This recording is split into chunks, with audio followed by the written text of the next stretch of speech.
Good evening students. आज हम तीसरा अध्याय शुरू करेंगे। 2 अध्याय हमारे पूरे हो चुके हैं। पहला अध्याय था भारतीय इतिहास की जानकारी के स्रोत और दूसरा अध्याय था प्राचीन राजवंशों का विवरण या भारतीय इतिहास के स्वर्णिम पृष्ठ और तीसरा हमारा यूनिट है, उसका नाम है बाहरी शक्तियों का भारत में आगमन या विदेशी शक्तियों का भारत में आगमन।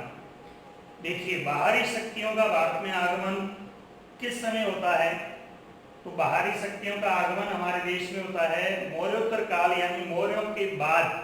जैसा कि हमने बात की थी कि 321 ईसा पूर्व में चंद्रगुप्त मौर्य ने चाणक्य के सहयोग से मौर्य साम्राज्य की स्थापना की थी और अंतिम मौर्य सम्राट थे भद्रथ। और भद्रथ के बाद विदेशी शक्तियों का भारत में आगमन हुआ, भारत में प्रवेश हुआ। हालांकि विदेशी शक्तियां पहले भी आक्रमण कर रही थी लेकिन भारत में प्रवेश नहीं किया था। जैसा कि नंद वंश के समय हम देखते हैं, नंद वंश जो मौर्य वंश से पहले था, तो नंद वंश के समकक्ष विदेशी शक्तियां भारत में आई। नंद वंश ने कोई प्रतिक्रिया नहीं दिखाई और उसके प्रत्युत्तर में मौर्य साम्राज्य की स्थापना हुई और मौर्य साम्राज्य ने विदेशी संबंध है वो अच्छे बनाए। जैसे कि हम देख चुके हैं कि वैवाहिक संबंध भी स्थापित किए, संधियां भी की। लेकिन मौर्य वंश की समाप्ति के बाद पुनः विदेशी शक्तियां हावी हो गई जिन्होंने भारत में प्रवेश किया। और जो विदेशी शक्तियां भारत में प्रवेश करती है उनमें सबसे पहले लोग जो भारत में आते हैं वो है ईरानी लोग। ध्यान रहे, सबसे पहले विदेशी शक्ति भारत में आने वाली ईरानी है और ईरानी के बाद इंडो ग्रीक शहर जिसे हम हिंद यूनानी के नाम से जानते हैं, जो यूनान के लोग हैं वो भारत में प्रवेश करते हैं। तो यहाँ पर हमारे पाठ्यक्रम में है हिंद यूनानी, इंडो ग्रीक शहर यानी यूनानी शासक और यूनानी शासकों में है सिकंदर का भारत में प्रवेश। तो बाहरी शक्तियों में हम इस यूनिट्स में पहला हमारा जो बिंदु है वो है सिकंदर का भारत में प्रवेश, इसको पढ़ेंगे। उसके बाद इन यूनानियों के बाद भारत में शकों का आगमन होता है। जैसा कि हम पढ़ेंगे, शकों की भारत में 4 राजधानियां हैं, 4 केंद्र स्थापित करते हैं और हिंदुस्तान के अंदर यहाँ की संस्कृति का समागम हो जाता है, वो भारतीय संस्कृति को अपना लेते हैं और रुद्रदामन यहाँ शक्तिशाली शासक होता है। तो रुद्रदामन हमारे पाठ्यक्रम में है, उसकी उपलब्धियां हमारे पाठ्यक्रम में है। ये दूसरा बिंदु है इस यूनिट्स का। इसके बाद जो विदेशी शक्तियां भारत में आई, तीसरी वो थी कुषाण। कुषाणों का भारत में आगमन और भारत में शासन स्थापित करना। और उसके बाद कनिष्क के द्वारा भारत में बौद्ध धर्म के उत्थान के लिए और भारतीय संस्कृति का समागम करते हुए सर्वधर्म और सहिष्णु की नीति अपनाते हुए कनिष्क यहाँ एक विशाल स्वरूप में बड़ा साम्राज्य स्थापित करता है और एक नई गांधार शैली जो है उसका विकास होता है। और दूसरा है भारत और यूरोप के बीच में, एशिया और यूरोप के बीच में एक सिल्क रूट का निर्माण होता है, रेशम मार्ग का निर्माण होता है और स्वर्ण मुद्राएं, भारत में सोना अधिक आता है और इसके बदले स्वर्ण मुद्राएं प्रारंभ हो जाती है। ये भी कुषाण काल में होने वाला बड़ा परिवर्तन है। तीसरी जो हमारी इस यूनिट्स की शक्ति है वो कुषाण साम्राज्य जिसमें कनिष्क प्रमुख है। और चौथा जो हमारा इसमें जो है विदेशी शक्ति वो है हूण। और हूणों के अंदर तोरमान हूण और मिहिर कुल हूण 2 शासकों का उल्लेख आता है। तो इस प्रकार 4 विदेशी शक्तियां भारत में आती है और भारत में आने पर उन पर भारतीय संस्कृति का क्या प्रभाव पड़ता है, यानी भारतीय संस्कृति से वो किस तरह से प्रभावित होते हैं। तो इस तरह के ये बिंदु है। हम शुरू करें बाहरी शक्तियों का आगमन। अध्याय 3 है, अध्याय 3 बाहरी शक्तियों का आगमन। और यहाँ जो बाहरी शक्तियां हैं उनमें पहला है यूनानी, बैक्ट्रिया,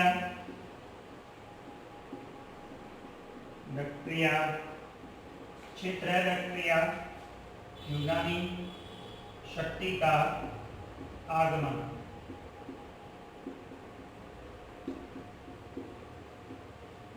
और यूनानी शक्ति में है हिंद यूनानी, इंडो ग्रीक शक्ति, जैसा कि भारत में इंडो ग्रीक मुद्राएं जो स्पष्ट रूप से मिली, इंडो ग्रीक शक्ति का आगमन।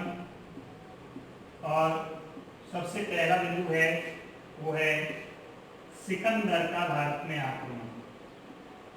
सिकंदर अलेक्जेंडर द ग्रेट, जो मैसेडोनिया, यूनान के अंदर मैसेडोनिया, मकदूनिया का शासक था। मकदूनिया का शासक था। और सिकंदर की भारत में आता है 327 ईसा पूर्व में और 323 ईसा पूर्व में वापस लौटता है। ये इसका भारत आगमन, और भारत में ये 19 माह तक रहा। तो किस तरह से भारतीय शासक प्रभावित हुए और किस तरह से अलेक्जेंडर दी महान सिकंदर का एक विश्व विजेता का सपना था वो धराशायी हुआ, और किस तरह से भारत के शासकों ने उसको प्रत्युत्तर दिया। यहाँ हमारे पाठ्यक्रम में इस तरह के बिंदु है। जैसे ही हम देखते हैं कि सिकंदर का भारत में आगमन होता है, उस समय भारत की जो राजनीतिक दशा है वो किस प्रकार की थी, ये जानना जरूरी है। देखिए, इस समय हम देखते हैं कि भारत में मौर्य साम्राज्य समाप्त करता है अंतिम शासक दशरथ। यहाँ हम देखते हैं मगध के अंदर, मौर्यों से पहले जब ये लोग आते हैं तो मगध के अंदर यहाँ नंद वंश का शासन है। नंद वंश, दक्षिण में यहाँ सातवाहन वंश है। सातवाहन वंश, चेदी वंश, और यहाँ जो है पश्चिम उत्तर क्षेत्र में अनेक छोटे छोटे राज्यों में बंटा हुआ क्षेत्र है, जैसा कि यहाँ कश्मीर और इधर हिंदू कुश पर्वतमाला,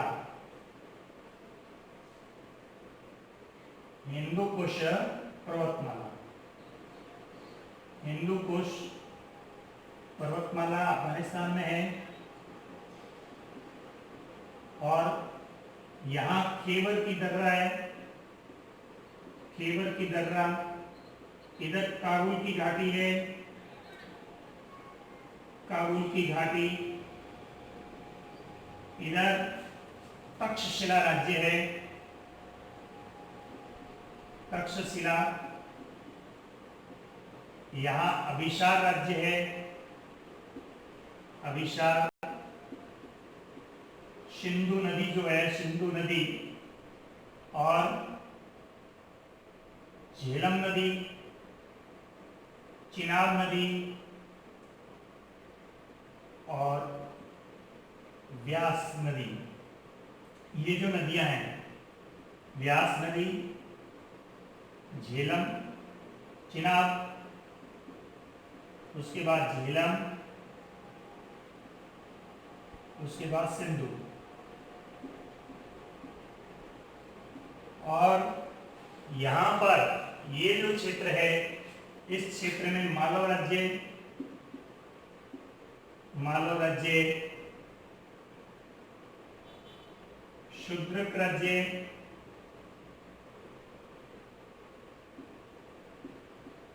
काठक राज्य, अग्रे श्रवित जातियों का राज्य, आश्वयायन का राज्य, आश्वयायनिक जाति है उनका राज्य। ये छोटे छोटे राज्य थे। ऐसे करीबन यहाँ इस पूरे क्षेत्र में जो छोटे छोटे राज्य थे, बिल्कुल छोटे छोटे 200 के करीबन इस पूरे क्षेत्र में इस तरह के राज्य थे। और मगध में यहाँ नंदवंश का राज्य था और यहाँ तक्षशिला राज्य था और यहाँ अभिशार राज्य था। तक्षशिला का राजा है आभि और अभिशार का राजा है शशिगुप्त।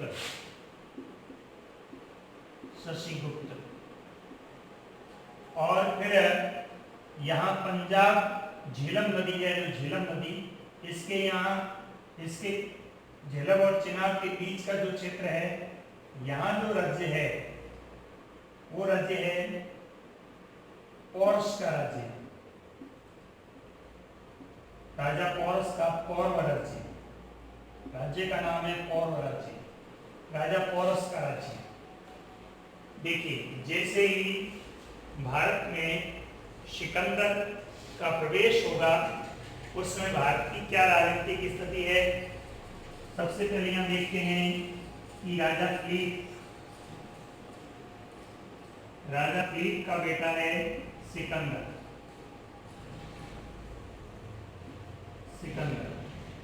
और सिकंदर का गुरु है अरस्तु, प्लेटो, सुकरात। अरस्तु, प्लेटो, सुकरात। तो अरस्तु जो है वो सिकंदर का गुरु है और सिकंदर विश्व विजेता का एक सपना तय करता है, विश्व विजेता का, और इसी के निमित्त वह भारत की ओर अभियान करता है 327 ईसा पूर्व। सिकंदर भारत में आता है तो सबसे पहले वो ये जो पश्चिमोत्तर क्षेत्र है ये यूनानी क्षेत्र था और यहाँ सबसे पहले कौन सी पर्वतमाला को पार करता है?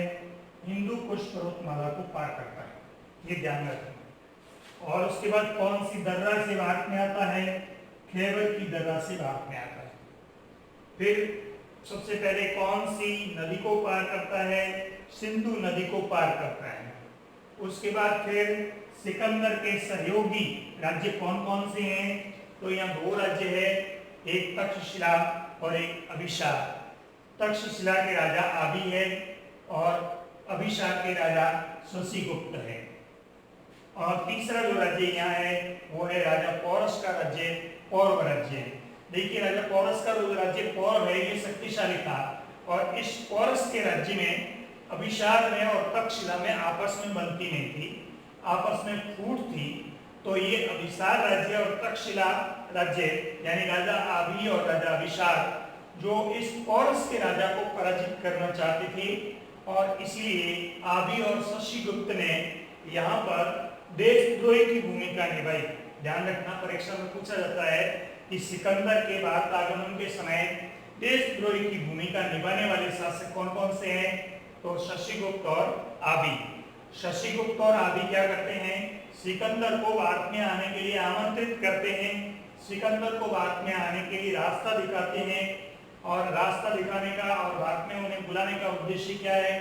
पौरस को पराजित करना, पौरव के राजा को हराना, इनका ये उद्देश्य था। इसलिए शशिगुप्त और आभि ने देशद्रोही की भूमिका है वो निभाई। और इस स्थिति में भारत के अंदर इस समय यहाँ मगध के अंदर नंद वंश का राज्य है, दक्षिण भारत में यहाँ सातवाहन वंश का राज्य है और पश्चिमोत्तर क्षेत्र में यहाँ पे हम देखते हैं बहुत सारे छोटे छोटे राज्य है, जैसे मालव राज्य है, शूद्रक राज्य है। शूद्रक राज्य कश्मीर में पड़ता है, यहाँ झेलम और सिंधु के बीच में। फिर चिनाब और झेलम के दक्षिण क्षेत्र में ये काटक राज्य पड़ता है। फिर उससे नीचे व्यास नदी के आसपास यहाँ शूद्रक राज्य पड़ता है। उसके बाद फिर हम देखते हैं यहाँ आगे पश्चिमोत्तर क्षेत्र में, सिंध के क्षेत्र में अग्रेश्वी और आश्रयायन ये जनजातीय राज्य है। तो ऐसे ही बहुत सारे राज्य यहाँ पर इस समय थे और ये जनजातियां बड़ी लड़ाका होती थी, लड़ने में शक्तिशाली होती थी। इसलिए यहाँ से सिकंदर का भारत में आना भी एक सरल काम नहीं था, कठिन काम था। ऐसी परिस्थिति में सिकंदर के, जैसा कि सिकंदर के साथ आने वाले जो इतिहासकार थे वो बताते हैं, इतिहासकार कौन कौन से? लियाकस, एरिस्टोबुलस,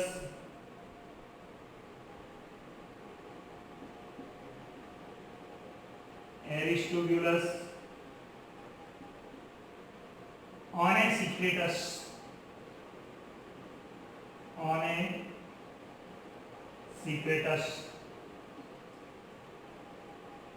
ये यूनानी इतिहास की।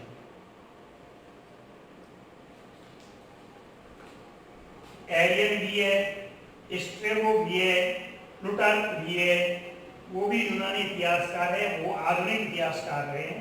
यानी जो मेगिस्नीस था, मेगिस्नीस इनके समकक्ष हो सकता है, मेगिस्नीस इनकी बात का था, ये ध्यान रखना। मेगिस्नीस का जो विवरण है वो स्ट्रेबो, प्लूटार्क, एरियन उन्होंने लिखा, वो भी है, वो आधुनिक यूनानी इतिहासकार है। और प्राचीन यूनानी इतिहासकार है जो सिकंदर के साथ आने वाले थे। परीक्षा में सवाल यही से पूछा जाता है कि सिकंदर के साथ भारत में आने वाले प्राचीन इतिहासकारों के, दो इतिहासकारों के नाम बताइए। छोटा सवाल पूछा जाता है, दो इतिहासकारों के नाम बताइए, तो हमारे को यहाँ बताना है लियाकस, एरिस्टोबुलस और ऑनेसिक्रेटस। लियाकस, एरिस्टोबुलस, ऑनेसिक्रेटस, ये तीन नाम है, ये ध्यान रखना है। तो इन तीनों का जो विवरण है वो सिकंदर के बारे में है। और सिकंदर, इन्होंने लिखा कि सिकंदर के साथ में वो सेनापति आए थे, उनके नाम है हेफेस्टियन और प्रदिकाश।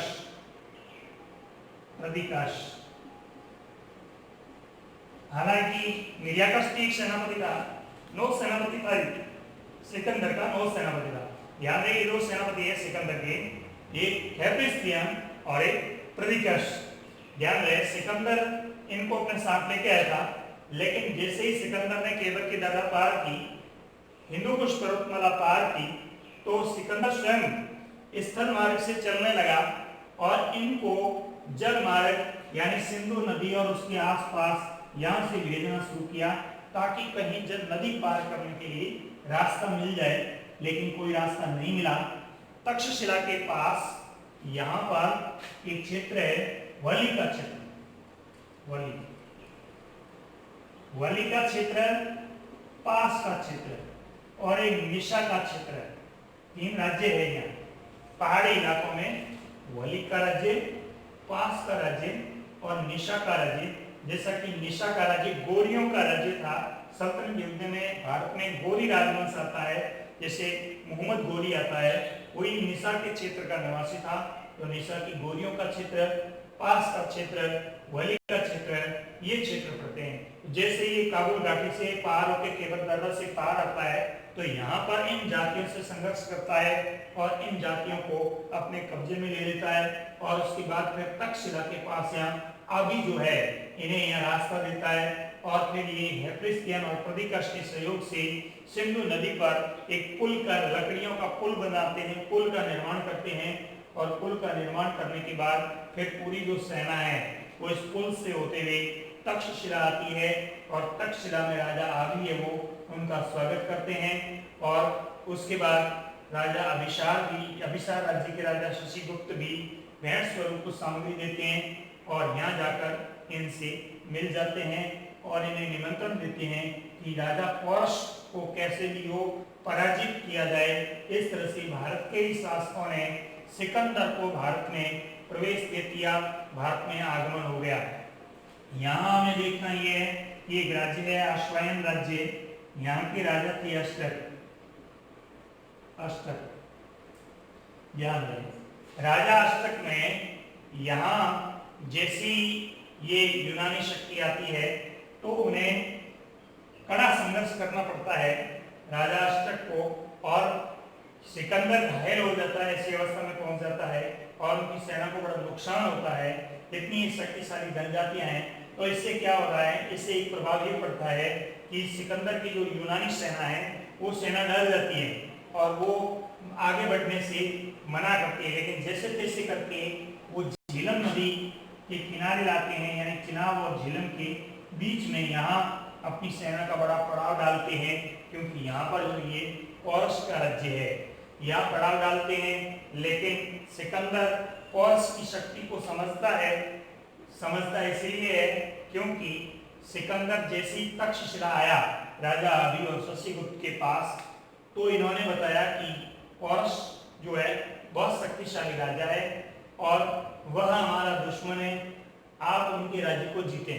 तो सिकंदर ने डिप्लोमेसी काम में ली, बोला हो सके तो भाई समझौता भी कर ले। इसलिए सिकंदर ने क्या किया, एक दूत भेजा था राजा पोरस के पास, और दूत भेज करके क्या लिखा, सिकंदर ने लिखा कि आप अधीनता स्वीकार कर लें या आप हमारे से मिले, यहाँ तक्षशिला या अभिशार आकर के आप हमारे से मिले। तब राजा पोरस ने ससम्मान प्रत्युत्तर दिया। क्या प्रत्युत्तर दिया कि कहा कि हम मिलेंगे युद्ध के मैदान में और कहीं नहीं मिलेंगे। इसका मतलब ये हुआ कि राजा पोरस शक्तिशाली है और उससे सिकंदर का संघर्ष होगा, सिकंदर को उससे युद्ध करना पड़ेगा। तो परीक्षा में सवाल आता है 4 नंबर का, ध्यान रहे, पोरस का प्रतिरोध। पोरस का प्रतिरोध,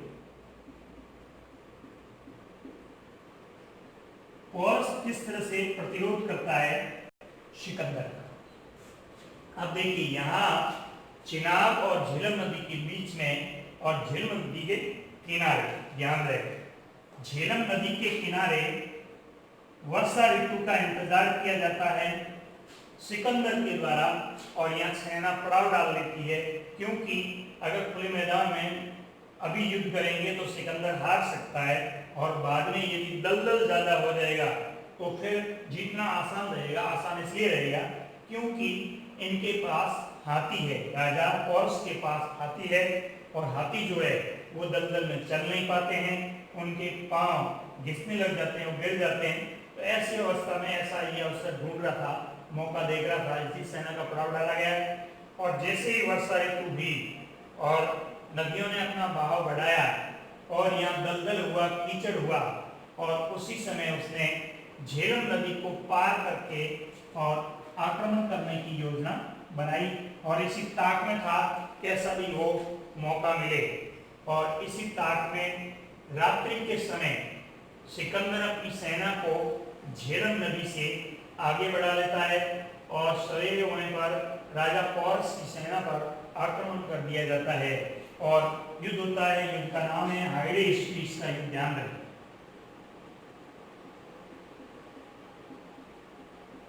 हाइडेस्पीस का युद्ध किसके बीच में होता है, सिकंदर और कौरव राज्य के राजा पोरस के मध्य हाइडेस्पीस का युद्ध होता है। किस नदी के किनारे होता है, झेलम नदी के किनारे। झेलम का युद्ध भी कहते हैं इसको। इसका एक नाम विस्ता का युद्ध भी है, विस्ता का युद्ध भी है। 3 नाम है इसके, हाइडेस्पीस का युद्ध, झेलम का युद्ध या विस्ता का युद्ध। इसके मध्य होता है और के राजा पोरस और मकदूनिया मैसेडोनिया की शासक सिकंदर महान के साथ युद्ध होता है। 2-3 दिन तक युद्ध की संघर्ष परिस्थिति चलती है, और ऐसी अवस्था में इनकी जो हाथी सेना है राजा पोरस की, उनको दलदल में फंसा करके सेना को घेर लिया जाता है। जब दलदल में फंसा करके सेना को घेर लिया जाता है तो ऐसी अवस्था में राजा को बंधक बना लिया जाता है, पोरस को बंधक बना लिया जाता है। जब पोरस को बंधक बना लिया जाता है और बंधक बनाने के बाद सिकंदर के सामने पेश किया जाता है, तो सिकंदर पोरस से पूछता है कि अब बताइए, आप एक विरोधी सेना के हैं और आपके साथ कैसा व्यवहार किया जाए। सिकंदर ने पूछा राजा पोरस से कि आपके साथ कैसा व्यवहार किया जाए, और राजा पोरस ने निडर, बिना डरे, राष्ट्रभक्ति पूर्वक ससम्मान जवाब दिया कि हे राजा सिकंदर, मेरे साथ भी वही व्यवहार किया जाए जो एक राजा दूसरे राजा के साथ व्यवहार करता है। मतलब क्या हुआ कि अब मैं आपका बंधक हूँ, आप चाहे तो मुझे मार सकते हैं, आप चाहे तो मुझे संधि समझौता करवा सकते हैं, आप चाहे तो मेरे राज्य को अपने कब्जे में ले सकते हैं, इनमें से कुछ भी किया जा सकता है, वो आप पर निर्भर है। अब सिकंदर को लगा कि जब इतने कठिन संघर्ष में हम इससे लड़े हैं और लड़ने के बाद जीत तो हमारी नहीं हुई है, राजा को बंधक बनाया तभी हमारी जीत मानी गई है, आगे भी अगर संघर्ष करेंगे तो हो सकता है हार हो जाए। और ये जो अन्य राजा है, तक्षशिला का आदि है, कभिशा का शशिगुप्त है, ये सुदृढ़ है, काठक है, ये तो छोटे छोटे राजा है, ये कमजोर है और हिंदुस्तान में आगे बढ़ने के लिए शक्तिशाली राजा यही है। और अगर इस शक्तिशाली राजा के साथ दुश्मनी रखी तो हिंदुस्तान में आगे नहीं बढ़ा जा सकता। इसीलिए सिकंदर क्या करता है, राजा पोरस पर खुश होता है और राजा पोरस को अपना राज्य वापस सौंप देता है और राजा पोरस से संधि कर देता है और इस तरह से राजा पोरस को समाधान दे देता है। यानी राजा पोरस से वह प्रभावित होता है और प्रभावित होने के बाद राजा पोरस को अपना राज्य वापस दे देता है। वापस देने के बाद सिकंदर फिर अपनी सेना को आगे बढ़ाता है। ध्यान है, परीक्षा में प्रश्न पूछा जाता है छोटा कि सिकंदर ने भारत में किस नदी तक अपनी सेना को आगे बढ़ाया था, या सिकंदर भारत में किस नदी से वापस लौटा था। और हम अधिकतर क्या कर देते हैं, हम इस हाइडेस्पीस के युद्ध के कारण हम झेलम नदी को लिख देते हैं, वहां पे उत्तर गलत होता है। वो झेलम नदी से आगे बढ़ा था, उसकी सेना आगे बढ़ी थी, लेकिन व्यास नदी से उसकी सेना ने आगे बढ़ने से मना कर दिया था। कौन सी नदी है ये? व्यास नदी है, जहां तक सिकंदर की सेना बढ़ी थी और यहां से उसकी सेना ने आगे बढ़ने से मना कर दिया। अब प्रश्न यहाँ बनता है कि सिकंदर की सेना ने भारत में आगे बढ़ने से मना क्यों किया? ये भी एक प्रश्न बनता है जिसके 4-5 बिंदु बनते हैं। पहला बिंदु ये है कि सिकंदर की जो सेना है, जल थल दोनों सेना थी, सिकंदर की सेना एक बहुत लंबे दूरस्थ क्षेत्र से चलते हुए यहाँ तक पहुंची, इसलिए यह सिकंदर की सेना पूर्ण रूप से थक चुकी। नंबर 1, सेना की शिथिलता। नंबर 2, जब यहाँ तक इसकी सेना पहुंची है तो इस लंबे समय में घर से ये सैनिक रहते हुए काफी समय हो गया है, तो घर से दूर रहते हुए अधिक समय होने के कारण ये सैनिक घर वापस लौटना चाह रहे थे। नंबर 2, नंबर 3, सिकंदर स्वयं को यह अनुभव हो गया था कि जब इतने क्षेत्र में आगे बढ़े हैं और ऐसे कठिन संघर्ष किए, आगे तो हिंदुस्तान पड़ा है, अगर हमारी सेना आगे बढ़ी तो हम जीवित नहीं बचेंगे। क्यों? क्योंकि इस पूरे हिंदुस्तान में जब हम आगे बढ़ेंगे बहुत सारे युद्ध करने पड़ेंगे और उस युद्ध में हो सके हमारी सेना ही नष्ट हो जाए और कुछ भी प्राप्त नहीं हो।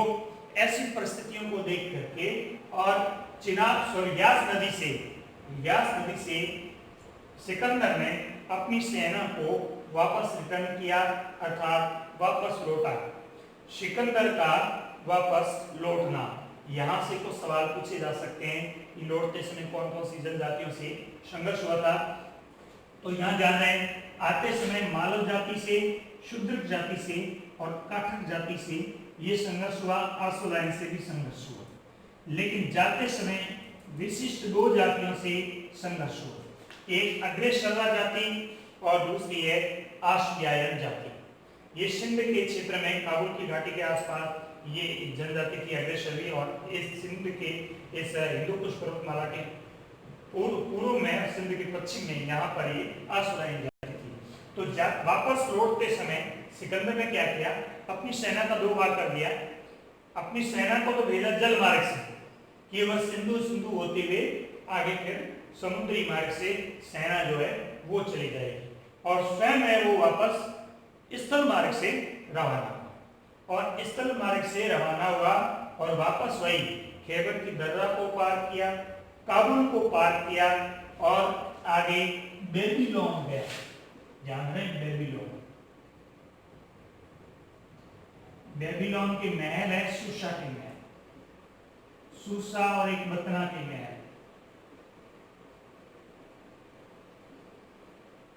सूसा और एक बतना के महल, जैसा कि चंद्रगुप्त मौर्य की लकड़ी का महल था, जिससे इतिहासकार ने बताया कि ये तो एक सूसा और एक पतना से भी ज्यादा यहाँ की कला है वो श्रेष्ठ है। तो ये सुरसा और इक्वतन का क्षेत्र बेबीलोन में है।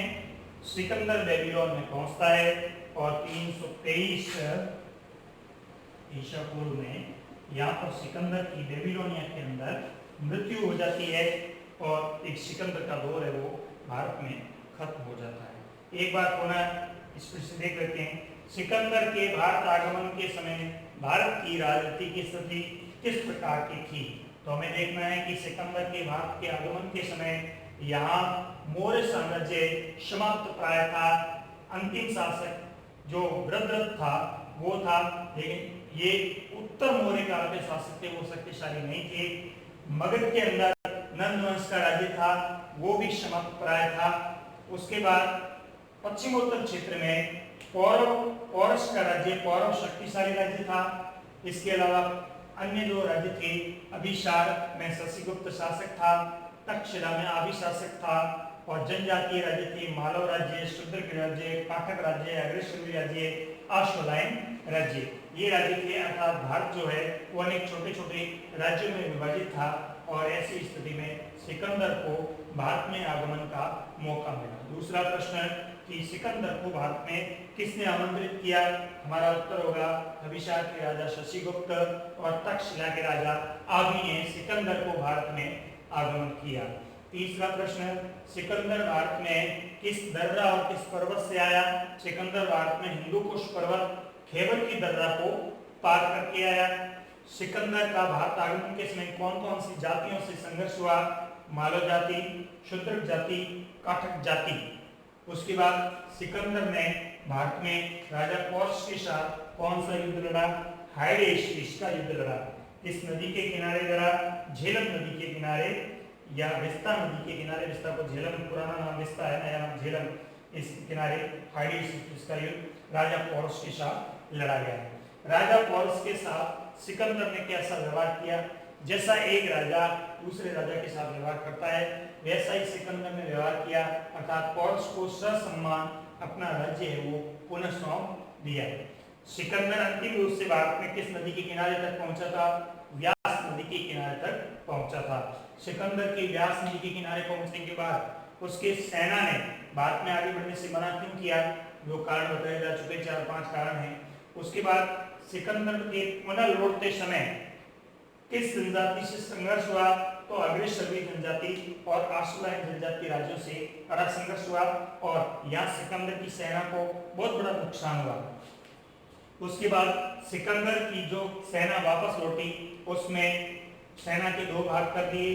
जल मार्ग से सेना को वापस लेकर के कौन गया, तो ये 2 सेनापति है, हेफिस्टियन और प्रदिकस। ध्यान रहे, हेफिस्टियन और प्रदिकस तो सिकंदर के सेनापति है। जल मार्ग से सेना को लेकर वापस गए और सिकंदर वापस खैबर की दर्रा हिंदुकुश पर्वत से गया और बेबीलोन के अंदर सिकंदर की मृत्यु कहाँ हुई। बेबीलोन के अंदर 323 ईसा पूर्व में सिकंदर की यहाँ पर मृत्यु हो जाती है। तो इस दूसरा सिकंदर के साथ भारत में आने वाले जो यूनानी इतिहासकार है वो कौन कौन से है। निरियाकस है, एरिस्टोबुलस है, ओनेसिक्रेटस है। और उसके बाद सिकंदर की मृत्यु के बाद ये जो पश्चिम उत्तर का राज्य क्षेत्र है वो सिकंदर के अनेक सेनापतियों के पास था। अलग अलग क्षेत्र अलग अलग सेनापतियों के पास था। जैसा कि हमारे यहाँ जो उनके सेनापति थे सेल्यूकस, निकेटर सेल्यूकस, प्रश्न पूछा जाता है सिकंदर की मृत्यु के बाद भारत में सिकंदर का सेनापति कौन था। इसलिए पूछा जाता है क्योंकि सेल्यूकस निकेटर चंद्रगुप्त मौर्य के समय आक्रमण करता है, पराजित होता है और चंद्रगुप्त मौर्य से संधि करता है, वैवाहिक संबंध स्थापित करता है, विदेशी संबंध स्थापित होते हैं पहली बार और फिर यहाँ अपनी जो बहन कौरनिया हेलेना का विवाह करता है और एक यहाँ पर इतिहासकार मेगिस्थनीस को इनके दरबार में भेजता है और मेगिस्थनीस जो है वो इंडिका नामक ग्रंथ को लिखते हैं और इंडिका का विवरण जो है एरियन, स्ट्रेबो, प्लूटार्क उन्होंने दिया जो भारत के मौर्य साम्राज्य की जानकारी के स्रोतों में से आता है। तो यहाँ पर हम मेगिस्थनीस को भी मानते हैं। निरियाकस, एरिस्टोबुलस, ओनेसिक्रेटस और मेगिस्थनीस इनमें से किसी 2 के नाम पूछे जाते हैं, ये ध्यान रखना। तो इस तरह से सिकंदर का भारत में आगमन और भारत में संघर्ष यानी पोरस का प्रतिरोध और प्रतिरोध के बाद सिकंदर का पुनर्लौटना, यूनानियों का ये भारत में आगमन था। और इसी आगमन से क्या हुआ, भारत की और यूनान की संस्कृति का सम्मेलन हुआ और मुद्राओं का आदान प्रदान हुआ और यूनान की जो राजनीतिक परंपरा है वो परंपराएं भारत में सीखी गई और भारत की जो सांस्कृतिक समन्वय की परंपरा है वो यूनान के द्वारा सीखी गई। और इसी के निमित्त यूनान से जो गांधार शैली की जो परंपराएं है वो गांधार शैली की परंपराएं भारत में आने